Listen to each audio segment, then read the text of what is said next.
Avez-vous vraiment besoin d'un investisseur? Je suis Vital Sounouvou et ce soir, je vais vous en parler. Dans ma vie d'entrepreneur, j'ai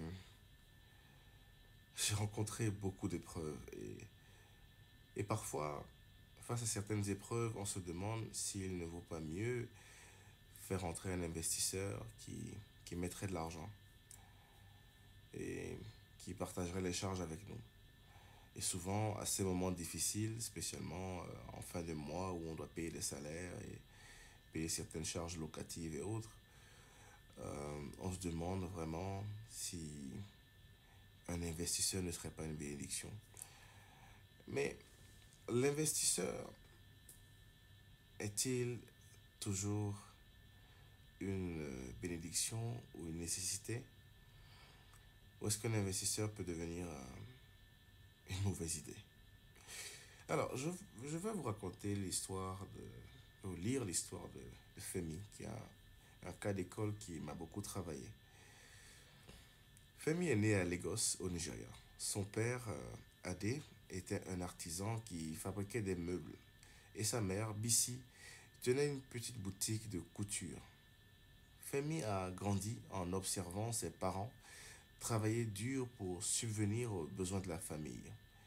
Ils lui ont inculqué des valeurs de travail acharné, de persévérance et de gestion prudente de l'argent. Après avoir terminé ses études en gestion des affaires, Femi a décidé de lancer sa propre entreprise de fabrication de meubles. Inspiré par les compétences de son père et les conseils avisés de sa mère, il rêvait de créer une entreprise prospère et durable. Au début, Femi a rencontré de nombreux défis. Il n'avait pas assez de capital pour acheter des machines modernes ou pour louer un grand atelier. Sa petite amie, Amara, le soutenait moralement, mais s'inquiétait pour leur avenir. Elle rêvait d'une vie stable, ce que Femi ne pouvait pas encore lui offrir. Voyant le potentiel des startups, Femi a eu l'idée de créer une plateforme en ligne pour vendre des meubles personnalisés. Il s'est lancé dans la recherche de financement, mettant temporairement de côté la production de meubles pour se concentrer sur les présentations aux investisseurs. Il a passé des mois à peaufiner son pitch, à rencontrer des centaines d'investisseurs, espérant trouver celui qui croirait en son projet. Après de nombreux efforts, Femi a finalement attiré l'attention d'un fonds de capital risque américain. Les investisseurs, séduits par son idée, lui ont proposé un financement important, mais à des conditions strictes. Femi, désespéré et pressé de voir son projet décoller, a signé sans pleinement comprendre les implications de certaines clauses dangereuses incluses par l'investisseur. Certaines clauses comme le tag along ou le drag along. De plus, les investisseurs ont exigé que l'entreprise soit enregistrée au Delaware, aux États-Unis, pour faciliter les transactions financières, ce qui est souvent imposé aux startups africaines. Souvent, quand vous avez une startup africaine qui a levé des fonds, il y a de fortes chances qu'elle soit enregistrée, soit au Delaware, soit en France ou dans un autre pays occidental. C'est très rare que l'argent arrive en Afrique. Quelques mois après avoir obtenu le financement, le fonds de capital risque qui était en fin de vie, c'est-à-dire un fonds de capital risque, un venture capital a environ 10 ans de vie. Et quand un fonds a passé les 5 ans, il ne faut pas prendre son argent parce qu'il veut vite se débarrasser de vos parts sociales. Alors, le fonds qui était en fin de vie a décidé de vendre ses parts.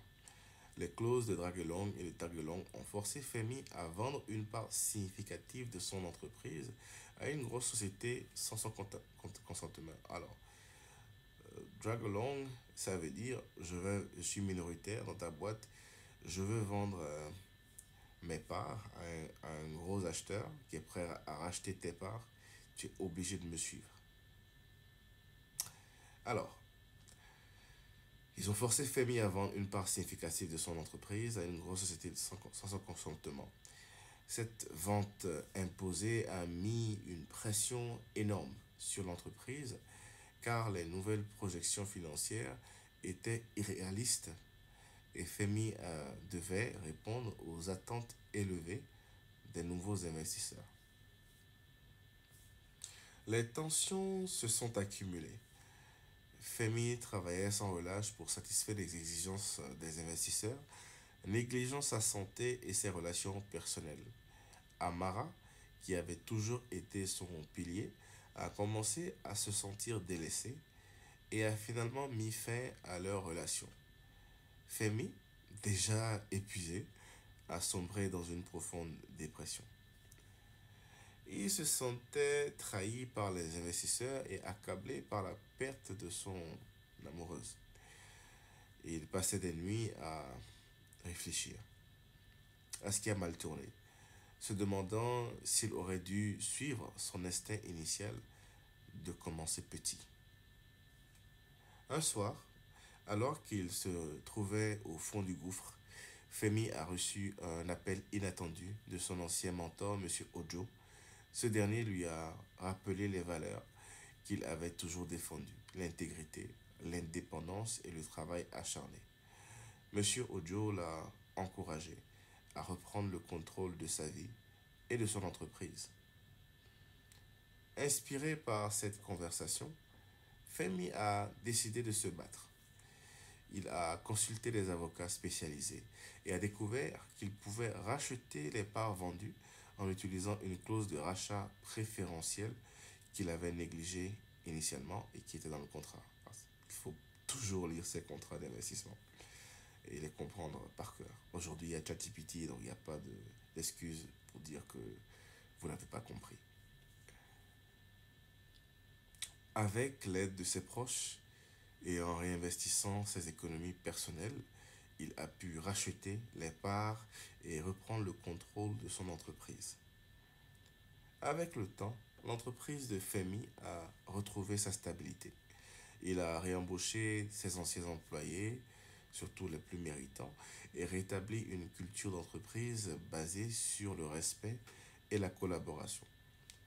Femi a également pris soin de sa santé mentale, cherchant l'aide d'un thérapeute pour surmonter sa dépression et apprendre à mieux gérer le stress. Le stress et la dépression sont les compagnons de tous les jours de l'entrepreneur africain. Beaucoup de gens ne s'en rendent pas compte, mais je peux vous dire que ce n'est pas facile. Il faut être fort dans la tête. Mais quand on n'arrive plus à être fort, on a besoin d'aide. Il ne faut pas avoir honte de demander de l'aide. Quelqu'un qui peut vous écouter. Quelqu'un qui peut vous aider à gérer ce stress. L'histoire de Femi montre que lever des fonds peut être à la fois une bénédiction et une malédiction. En cédant trop de contrôle aux investisseurs, on risque de perdre la vision et les valeurs qui ont conduit à la création de l'entreprise. Cependant, avec du courage et de la détermination, il est possible de surmonter les défis et de reprendre le contrôle. Parce que le contrôle est important.